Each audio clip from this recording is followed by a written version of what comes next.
तमिलनाडु की राजधानी चेन्नई से पुलिस ने अचानक कार्रवाई करते हुए 39 राष्ट्रीय स्वयंसेवक संघ यानी आरएसएस कार्यकर्ताओं को हिरासत में ले लिया है।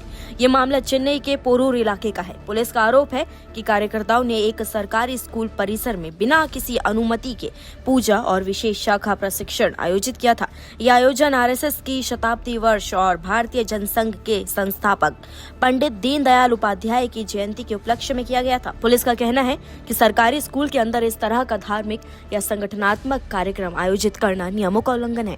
यही वजह रही कि मौके पर पहुंचे अधिकारियों ने 39 कार्यकर्ताओं को हिरासत में ले लिया और सरकारी बसों के जरिए उन्हें पास के एक सामुदायिक भवन में ले जाया गया। पुलिस का आरोप ये भी है कि कई कार्यकर्ता आरएसएस की वर्दी में मौजूद थे, जो नियमों के खिलाफ माना गया। इस घटना पर बीजेपी नेता और पूर्व राज्यपाल तमिलिसाई सुंदरराजन ने कड़ी नाराजगी जताई है। सुंदरराजन ने सीधे डीएमके सरकार को निशाने पर लिया। उन्होंने कहा कि राज्य सरकार असामाजिक और अलगाववादी ताकतों को बढ़ावा दे रही है, लेकिन जैसे ही बात आरएसएस के आयोजनों की आती है, पुलिस तुरंत कार्रवाई करती है। उन्होंने इसे पक्षपातपूर्ण और लोकतांत्रिक अधिकारों पर हमला बताया है।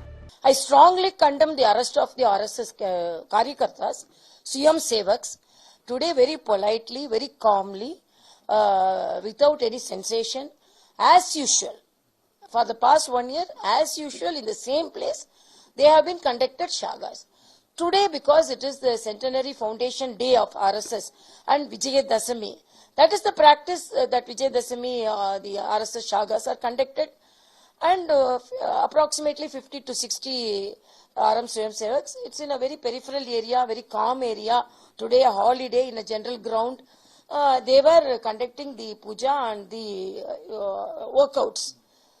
But suddenly police rounded them and arrested them, and they have kept them in a marriage hall. Very much surprised. वहीं दूसरी ओर मुख्यमंत्री एमके स्टालिन ने भी इस पूरे मामले में अपनी प्रतिक्रिया दी है। दरअसल केंद्र सरकार ने 2 अक्टूबर को आरएसएस की स्थापना के 100 साल पूरे होने के मौके पर स्मारक डाक टिकट और सिक्का जारी किया। इस पर स्टालिन ने नाराजगी जताते हुए कहा कि महात्मा गांधी की जयंती के दिन आरएसएस को सम्मान देना सही नहीं है। उन्होंने कहा कि गांधी जी ने भारत को धर्मनिरपेक्ष मूल्यों पर खड़ा किया था, लेकिन आरएसएस का विचार इससे अलग है। स्टालिन ने अपने बयान में साफ कहा कि जब भी समाज में नफरत और विभाजन की ताकतें सर उठाती है, तो गांधी के विचार हमें उनका सम्मान करने की ताकत देते हैं। उन्होंने ये भी जोड़ा कि हमें भारत को उन कट्टरपंथी विचारों से बचाना होगा जो गांधी की हत्या की सोच से जुड़े हुए हैं। ऐसे में आपके लिए ये जानना भी काफी जरूरी हो जाता है कि आखिर आरएसएस का इतिहास क्या है। आइए आपको बताते हैं।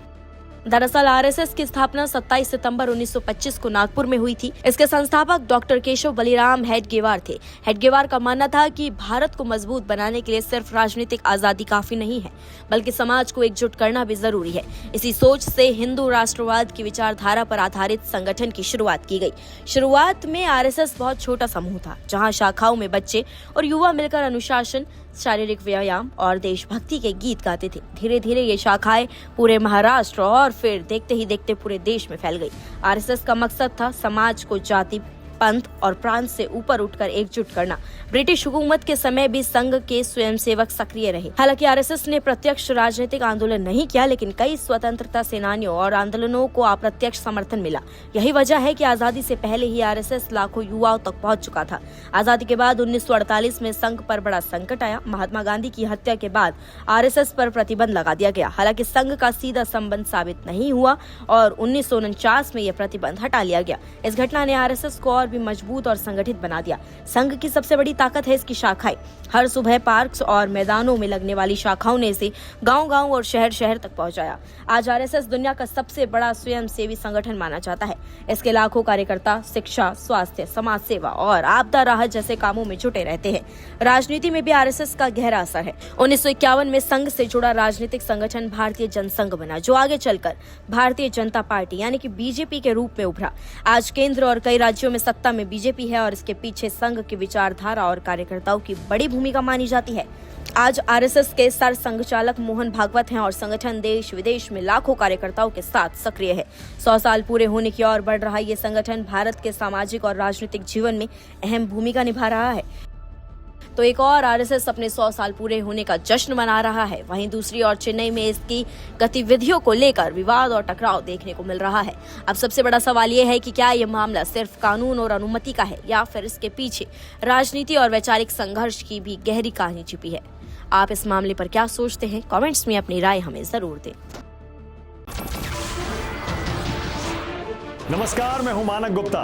अगर आपको हमारा ये वीडियो पसंद आया हो तो इसे लाइक और शेयर जरूर करें और हाँ, हमें सब्सक्राइब और फॉलो करना ना भूलें ताकि आप देश और दुनिया की कोई खबर मिस ना करें।